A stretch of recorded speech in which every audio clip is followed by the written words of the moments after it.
People are always asking me, what does my daily meditation and Reiki routine look like? And so I thought I'd take a moment and just share what that looks like to me. Now, I'm going to put quotes around daily because in theory and at best, it's a daily practice. Of course, life can get in the way. Of course, things can come up, travel, whatever, obligations, fatigue, whatever it might be, that gets in the way of keeping this routine. But keep it in the frame of a daily practice. Even if you miss a day, always, I think, refer to what you're doing as a daily practice because it helps create mindset and routine. So for me, my daily practice is actually a nightly practice. There's a moment of peace at the end of the day when kind of everything is settled, everything is done, and there's a quiet time for me. So it's usually in a fully dark room. I'm just seated in meditation, and that's how I'm engaging in either my meditation practice or my self-Reiki practice. And quite often those two become the same, right? If we're deeply meditative, then we're also performing Reiki in many ways. Now that might be with the hand placements, it might be with multiple hand placements moving over the body, or it might just be mental awareness of the body, being aware of where I'm at, if I've got any pains or sensations or anything that might need to be worked on or have attention paid to it, something I want to relieve or release or whatever it may be. So let me dive a little bit further then into what that looks like, right? If we've got a practice where you are seated, like a seated meditation practice, whatever, Reiki practice, then we don't necessarily need the hand placements, okay? And let me explain why. This is probably going to further resonate with people who are similar to myself with a really, really acutely fine sense of the physical self. And so what do I mean by that? For me, it's very, very easy, for better or worse, to feel into the body. And so my practice could look something like this. In seated meditation, maybe my hands are on my body. And in that practice itself, I can start to get more and more and more focused in the body. Maybe that focus means a general area, and then into a general muscle group in that area, a specific muscle within that muscle group, a specific thread of muscle within that muscle, a fiber within that muscle, and so on. Like, it can go really deep. And to me, this is really important because this is I guess I would say the backbone or the main anchor in my practice. If there's an issue that I'm trying to work with, my physical body is hurting, or maybe I've just done a run today and I'm feeling tired from that. I want to work on releasing something, or something's been bothering me, a question's on my mind or whatever. Then this anchor of very, very deep, specific focus is very important. And I'll explain why. It's not that we want to drive into the problem, right? So for instance, if there's an overarching issue in your life that you're trying to work with, the question and the perception of that issue is probably not the issue. When we have a big problem in our life, or friction in our life, or in our body, in our mind, whatever it may be, we quite often think that that is the issue. But in reality, the underlying root of that issue is probably something different. So going back to that anchor of the investigation into myself when I'm working on myself, why does that become the focus? So I might have an overarching question, right? I might have an overarching focus of my practice. I would set that as my intention when I sit down, and then let go of that intention. So I'm not focusing on it anymore.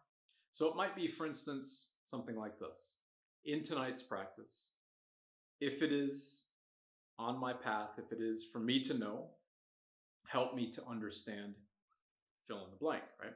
Help me to understand whatever it may be.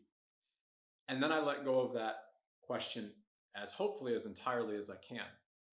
Then something might come up, a physical sensation, maybe an image, a belief, colors, whatever, something might start to come up. And that might start to begin to frame a mosaic or an approach to understanding the answer to that question. See, these questions have a very, at least in our mind, they have an A plus B equals C, very linear trajectory, but they're not linear at all, right? We have this question because we're only seeing the byproduct or the end result of the frictional issue that we're trying to get to the root of. So all of these things that start to come forward in our nightly practice begins to give us an avenue in to the root, right? And so when I'm sitting down then in my nightly practice, I may or may not have a focus, I may or may not have a question, but if I do have a question, that's how I approach it. I simply ask the question, very similar to an affirmation statement, as most people are very familiar with, and then allow the practice to continue and allow it to come to its natural end, right? And so that's an important point for our nightly practice or for our daily practice. At the beginning of the video, I was saying daily in quotes, right? Because sometimes you can't do it. Sometimes you're just too busy, whatever it might be. And also when we sit down, sometimes we only might need to sit for 5 or 10 minutes. Sometimes we might need to sit for 1 hour or more, right? I have nights that range from 2, 3, 4, 5 minutes. I just can't do it. It just doesn't feel right. I'm just falling asleep, whatever it might be, to nights that end in hour-long plus sessions. So be open to whatever might come in that work, right? I think that's super important. Remember, from a Reiki perspective, just for today, I will do my work honestly. See, for me, this is about doing the work honestly. If we are meeting each day and each session and each moment on the mat with just that simplicity, it's just this one time right now. So I'm going to be present for this thing right now. That's it, right? So we sit down, try to be present. Does that mean you can stay for 5 minutes? If that's what honestly needs to happen, then perfect. You've done your work, right? The same with asking that affirmation statement for the day. If you sit down in your affirmation statement, you ask it once and then you let go, then we're doing our work honestly, because we can allow the thing that we don't want to look at to come forward, right? We don't want to look at the friction that's causing the issue in our life because we're afraid that that friction is going to be difficult. And in the subsequent week's videos here, I'm going to be diving specifically into the topic of that friction. So make sure to stay tuned for that. And if you haven't already, make sure to subscribe to the channel here and hit that bell icon so you're notified on that. That friction is the mud that's inside of us, right? It's the resistance inside of us. And we need to go in it to arrive on the other side of it. But we can't do that if we're constantly demanding results or if we are constantly wanting an outcome. That's the mind, right? That's the ego. That's the desire and the want. If it was that simple, we wouldn't have the friction because our minds are always mostly always anyways, in that desire and want and attachment stage. So we need to let go of that, because from that framework of attachment and want and desire is entrapping the thing that we're actually trying to let go of. So we need to supersede it, right? That's why I'm saying when we sit down on the mat, you make your affirmation statement and then you let go. If you're in a yoga class, right, quite often we're doing really beautiful affirmation statements right at the beginning of a yoga class, but then let go of it. Let go of the practice. Let go of the asana, the pose. Let go, let go, let go. Because if we don't let go, then we're staying attached. And if we stay attached, we can't go inside, right? So for my nightly practice then, this is the overarching aim, is to maybe create an affirmation statement or a question of direction, propose it and let go, or to simply sit and let whatever comes forward to come. And that one, I think, is, if it's possible, if it's in your practice, it's not always in my practice because sometimes it's just not available, but that, I think, is the best way to engage in a practice. our meditation practice, our Reiki practice, our yoga practice, breath work, whatever it might be, psychedelic work in particular, no expectation, surrendering to whatever comes forward, and trusting that that is where you need to go. That's the direction, right? Remember, there's an infinite intelligence that is guiding us here. It's our true self, our higher self, our Christ self, our Buddha self. It's the energy of the universe, whatever you'd like to call it. That's the guide. If we surrender to that, we will be brought closer to our truth, to the root of the things that is obscuring the truth. Those things that are obscuring the truth, that's the friction that causes our suffering, right? So if in your nightly practice you can just do those three things, I think it makes the practice itself a lot less frictional, a lot more approachable, and perhaps to recognize that it's actually easy to do, right? You can sit down 5 minutes a day. That's it, 5 minutes.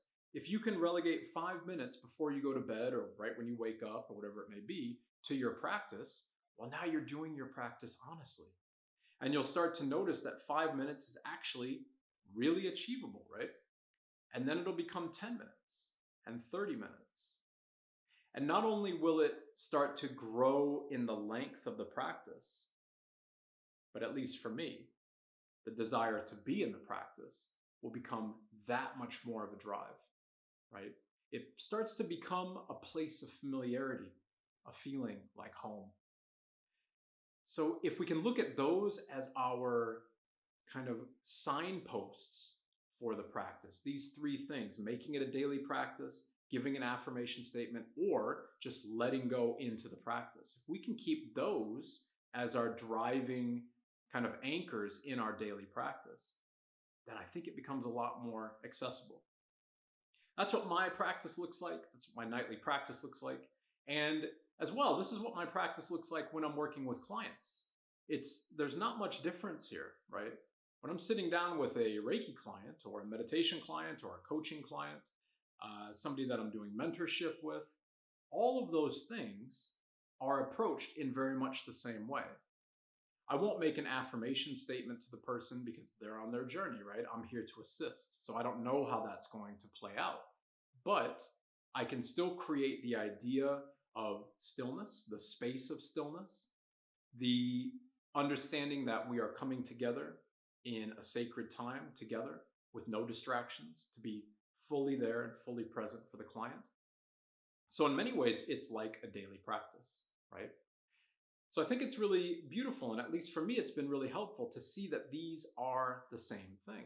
And I hope that it helps you in your practice. Thanks so much, everybody. Be well and in Gassho to all.